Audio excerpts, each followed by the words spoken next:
Welcome to Community Conversations. I'm Frederick County Executive Jan Gardner, and I have a very special guest joining me today, and that's Brian Frosh, Maryland's Attorney General. Welcome, Brian. Thanks for having me, Jane.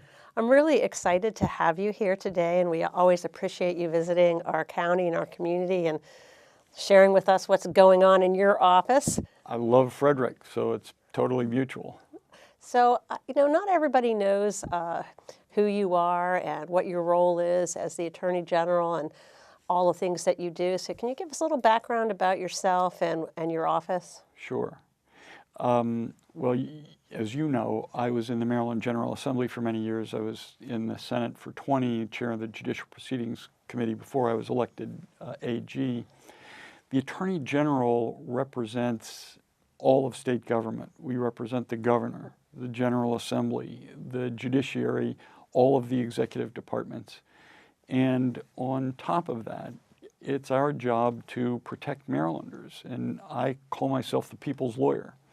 And that's a huge part of the job. We, over the past 2 years, we've recovered hundreds of millions of dollars for Maryland and for consumers from predatory lenders, from banks, from tobacco companies, from VW and drug companies and polluters.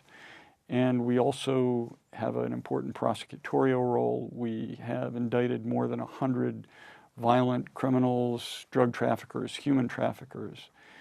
And we fight to protect consumers every day. Well, I know you do a great job with consumer protection because we obviously get constituent concerns about lots of things, but including about foreclosures and other issues. And your staff has done an excellent job of helping to solve problems for some of my constituents here in Frederick County. So we really appreciate that. That's great to hear. We get tens of thousands of calls every year, people who need help on foreclosures or on services that they paid for but didn't get, or merchandise that's defective. And last year, and this is done mostly by volunteers, from our mediation unit, we recovered more than $9 million for Maryland consumers. Our staff also goes out when we find bad actors and pursue them to get compensation for the folks they've cheated or defrauded. Well, I know your office does a lot to help consumers find relief through mediation. And I think it's really interesting that you have volunteers who do this. So how does the mediation and the volunteers fit into this whole discussion? So it's a terrific operation. I didn't start it, so I think I'm free to say that. But we have folks, many of whom are retirees, but not all. They come in, they volunteer 10 hours a week in our office, and consumers call in and they try to resolve their problems. And mostly it's just going back and forth with the business that they've had a problem with and working it out. It can be, sometimes it's foreclosures, but we have a unit that works on that as well. It can be landlord-tenant. It can be just a purchase and sale that went wrong. And they're very, very good at working things out and getting results. Okay.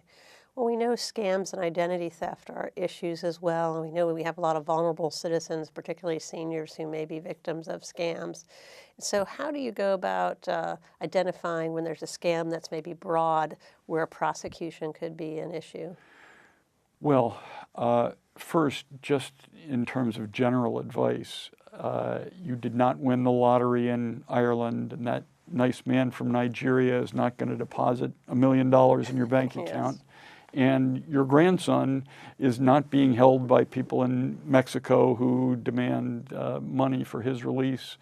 All of those are very common scams. The IRS scam is another very common one. Somebody calls from the IRS supposedly and says, if you don't give me money and gift cards, or you don't give me your bank account or credit card number, we're going to come and arrest you.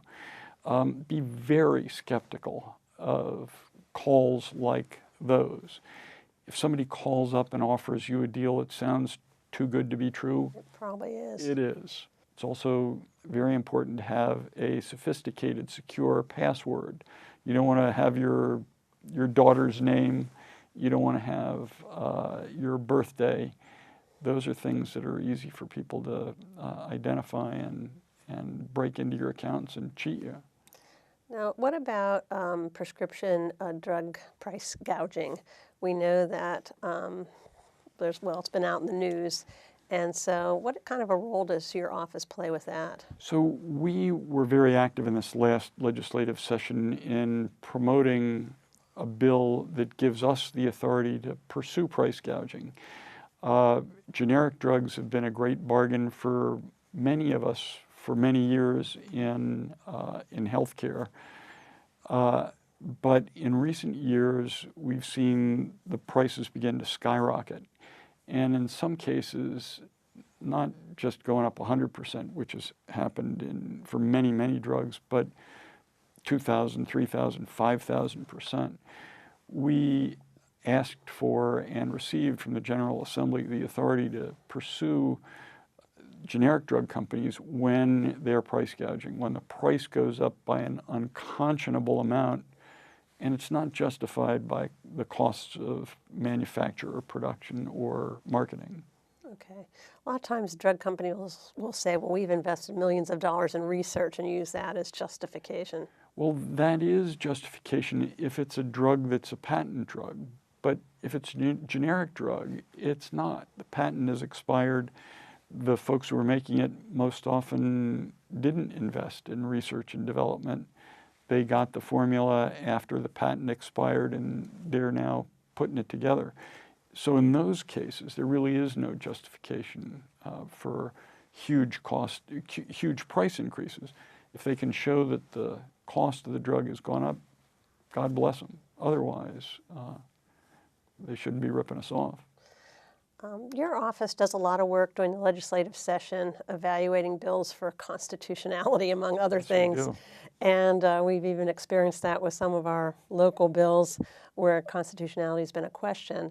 So how do you keep up with all of the bills that are going through the legislative session?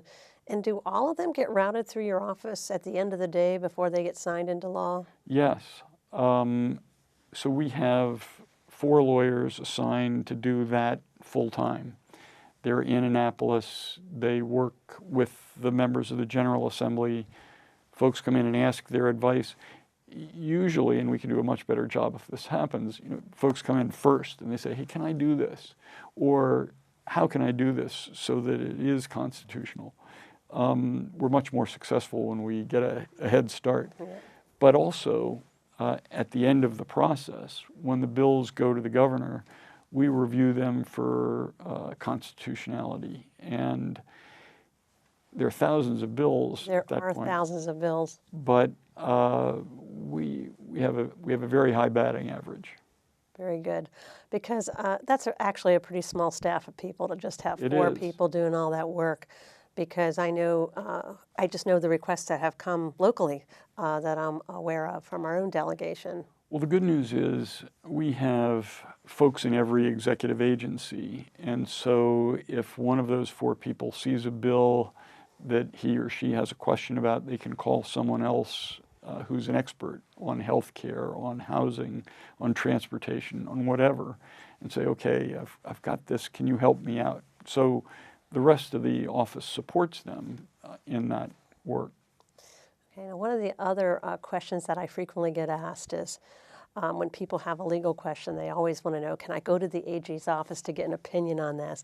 And generally, that's not something that you do. That's Can right. you kind of explain that to people?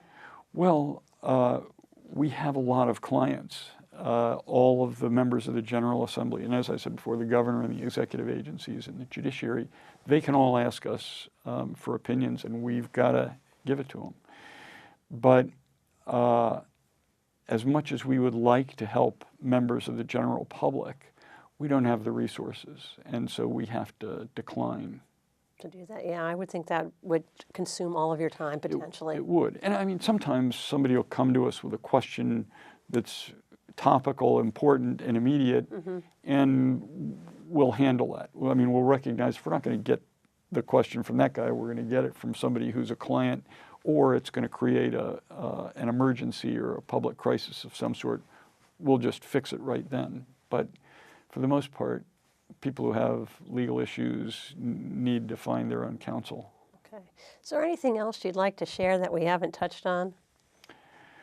Well, we've done some work recently that might be of interest. That is, we indicted a number of people about a week and a half ago for running pill mills, selling opioid prescriptions.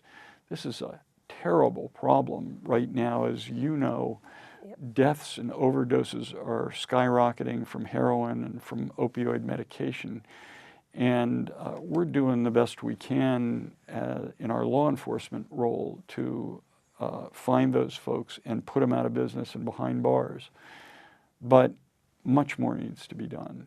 Drug treatment, public education need to be out in the forefront as well. And I know you've been working very hard on that. And Yes. I thank you for that. Well, I thank you for your role in that as well. It does take a lot of government agencies, our human service, nonprofit organizations, our medical professionals, Department of Justice, and courts, probation, corrections, really lots of stakeholders to try to wrap our arms around this issue and solve it, because it is a crisis. It's a life or death issue.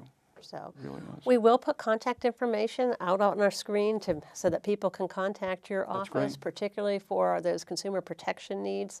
I think it's a great job that you do protecting the people of Maryland from scams, identity theft, and other problems where they really need some relief. Well, thank you for that, and thanks for the great job you're doing for the people of Frederick County. Well, and likewise, thank you for the great job you're doing, and thank you for joining us today. And to our viewers, I hope you learned a little bit about Brian Frosh, who's our Maryland Attorney General, and the great work that he's doing on behalf of the citizens of the state of Maryland. Thank you for joining us.